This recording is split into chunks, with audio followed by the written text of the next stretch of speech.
My family is dead and the police think I did it. My family is gone. They were taken from me right before my eyes, ripped away like skin off my back. They're dead. My wife and daughter are dead, and the police think it's my fault. Like I would ever do something so horrible. I loved them. With all of my heart, I loved my family. How dare those idiots at the police station accuse me of such a horrible... I thought I heard a noise just now, as I'm typing this out. Like someone was just outside my shitty little motel room looking for me. He's still out there. The man that killed my family. The man that framed me. I think he's saving me for last. He's close. I can feel it. He took everything from me, but no one will believe me. You'll believe me, won't you? I'll tell you what happened. I just need someone to believe me. Before it happened, we weren't doing great. You know those usual familial fights? How the house can feel tense when disagreements happen? Well, the latest one was about a school field trip. She wanted $60 to go to some museum or something, but money was tight. I'd been killing myself on overtime for over a year now just to keep us afloat, but we were drowning anyways. Bills, groceries, clothes, insurance, car payments, the mortgage. God, it was just all too much. Well, anyways, I told her we can't afford to send her, but my wife insisted we could spare $60, so I had to be the bad guy. I told her we couldn't, and that was final. After that, I was getting the cold shoulder from both of them. So, when I came home that evening after another 12-hour shift, I wasn't surprised to receive another sad excuse for a welcome home. My daughter sat in the living room, doing homework on our coffee table. She had folders and papers strewn about. Her backpack sat open on my chair. She didn't acknowledge me when I walked in. My wife noticed me, at least. From past our living room in the kitchen, she gave me a lukewarm, "Hello, how was work?" I walked past my daughter and kissed my wife in the kitchen. I felt disappointed. She kissed me dispassionately, like she didn't even want to kiss me in the first place. "Long," I replied, taking off my steel toes. "How's dinner coming?" "It's going all right. I'm working with what I have. Did you go to the store on your way home?" That was her first little jab of the night. Lately, she loved to needle me. She would tell me about her discontentment in passing. Discontentment about not having all the food she wants, or about how small the new house was, or about how we haven't had a date in over a year. I knew it. I knew she felt neglected and discontent. Just another thing going wrong that I wasn't fixing fast enough for her. "No, dear. I was too tired to go to the grocery." "Well then, it's soup again tonight. I don't have ingredients to make much else." There was so much more behind those words, more than I could put on a page. She knew I hated the soup we got from the food pantry. She knew I hated to go to the food pantry at all. She was saying that I failed. I failed to provide my family with dinner, and now we have to rely on strangers for help. And because I failed to provide, I should be punished with food I hated. "I'm sorry, I was at work all day." "Well, I don't have a car to take to the grocery. You have the only car, so you have to be the one to go to the store. I don't want to make soup again, honey." That honey stung. It was a sweet shot filled with poison. Another jab. Anger swelled in me. I already knew that I was the one that had to go to the store. That I had our only car. That I fucked it up. But she just had to twist that knife a little deeper. Even after all that I provide for them, she still had the nerve to be ungrateful. To tell me I'm not doing enough. I was about to tell her off. Tell her that she needs to have some patience and that I'm her husband and I deserve respect. But my thoughts were interrupted by a loud banging sound outside. My wife and daughter stopped and stared at the back door with wide, fearful eyes. They were deer in headlights, waiting for a car to crash through our house. When nothing came, they slowly went back to how they were. She continued to stir her soup. My daughter went back to her homework, and I just sat at the dining room table. I took a breath and tried to calm down. I was too exhausted to have another fight. Wordlessly, I went to go sit in the living room. My daughter still didn't greet me. She wouldn't acknowledge me at all. But she knew I was there. I could tell. She was tense, nervous. She acted like a bomb just sat right beside her. "Hey, kiddo." "Hi, Dad," she said quietly, as if anything louder might make me explode. "What you working on?" I asked with as much enthusiasm I could muster, hoping she would match it. "Schoolwork," she replied, dryly. She was a whole other issue. She had gone quiet a while back, disconnected herself. Gone were the days of Daddy's little girl. Now she was a stranger who was afraid of me. I guess that's what happens when you're the bad guy too many times. "Can you give me more than a couple words, sweetheart? I missed you at work today, and I'd love to talk to you." She was frozen, afraid to look up, afraid to look at me. "Kiddo, I'm your dad. I just want to talk to you. I want to hear about school, or your hobbies, or your friends. Just anything. Please?" She was fighting back tears. "May I go to my room?" she squeaked out in a near whisper. "Why?"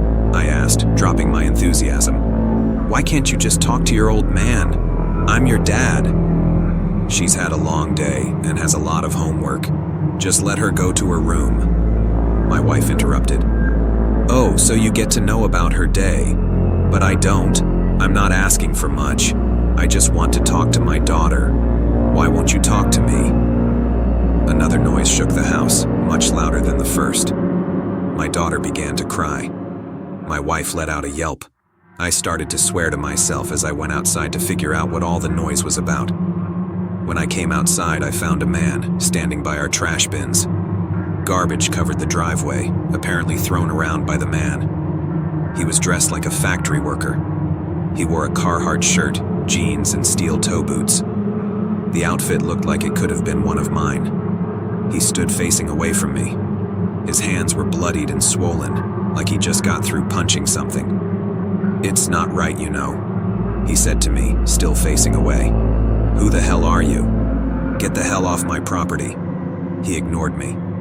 "It's not right, the way they treat you." "What the hell are you talking about? You're a hard-working man. You're an honest man. You work your ass off to give them a place to sleep. You buy them food to eat, and they don't even care. They aren't even grateful. So what the hell are you even doing this for?" "Because I love them," I answered. "But do they love you? Do they even like you? Do they even know you anymore? They don't treat you like a husband or a father. They use you. They take everything you give them without a second thought and then stick their hands out and ask for more. And what do you get in return?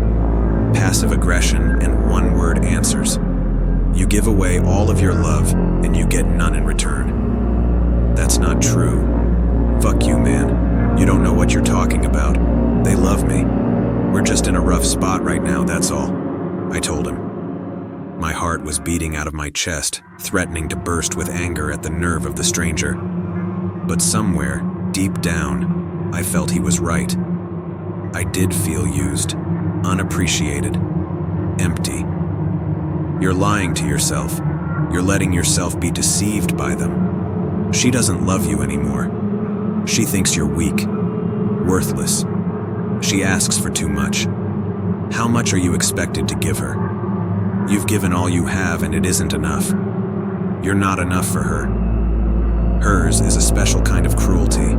Does it make your blood boil that that parasite leeches off of you without a care for her host? And your daughter, how endlessly frustrating. How much effort does it take? How much can you try when she won't even look at you? She's scared of you, and for what? Trying to be a loving father, trying to talk to his daughter. How many times do you have to roll that boulder up the hill before you realize that she doesn't love you either? They hate you. They're killing you. They pile the world onto your shoulders and hate that you fall under the weight. They deserve to know how much you hurt. He turned to me and I saw his face. He looked like a tired man, stretched too thin. Dark circles hung under his eyes. His hair was oily and unwashed. His mouth was dry with cracked lips. Every feature on his face was twisted in disgust, hatred, rage. His breathing was heavy. His hands shook with adrenaline. His eyes locked onto mine, and I realized two things. He looked exactly like me, and he was holding one of our kitchen knives. I became stuck, completely unable to move. My doppelganger seemed to know this. He paid me no mind as he walked past me. I tried to run. I tried to move at all, but nothing happened. I was a passenger in my own body, with no control. He turned me, so I was facing my house. I was forced to stand there and watch it all unfold through the windows. I saw him stomp up to my door and let himself inside, slamming the door back shut. I heard the man rampage through my house. He slammed the soup off the stove, letting the giant pot clatter loudly into the wall. My wife screamed my name. I struggled for control again, but I had none. I heard my own voice scream out in anger before my wife was stabbed.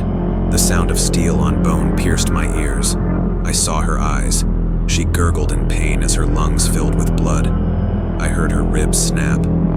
All the while, a voice like mine screamed incomprehensibly in a rage about love and patience and kindness. I heard my daughter crying. I knew she was as frozen as I was, powerless to stop what came next. "Why won't you just talk to me?" My voice came from inside my house, muffled through the walls. She suffered the same fate as her mother. I was still frozen as the back door opened. He walked leisurely over to me. Blood spattered his shirt. It wicketed wildly, rolling off the hydrophobic fabric and dripped onto the pavement. His arms were buried in raised scratch marks, defensive wounds from my wife fighting back. His steel toe boots were drenched in gore. "It's just too much. I can't remember anymore." With a sardonic smile, he got up close. I was powerless to stop him as he scratched my arms and rubbed my family's blood onto my hands. He put his clothes on me and mine on him. They were soaking wet, and I began to shiver. He put the knife in my paralyzed hand before stepping back and admiring his handiwork. Satisfied, he flashed me a quick red smile, and then he was gone. When I regained control, I got in my car and ran away. He took them from me, and I can't do anything about it. If the police find me, it's over. I'm done. They think I did that to them. I didn't. I couldn't. Everyone has bad thoughts sometimes, but that's not evidence. That's not real. I'm not capable of that. But those fucking idiots won't listen to me. It's not fair. I don't deserve this.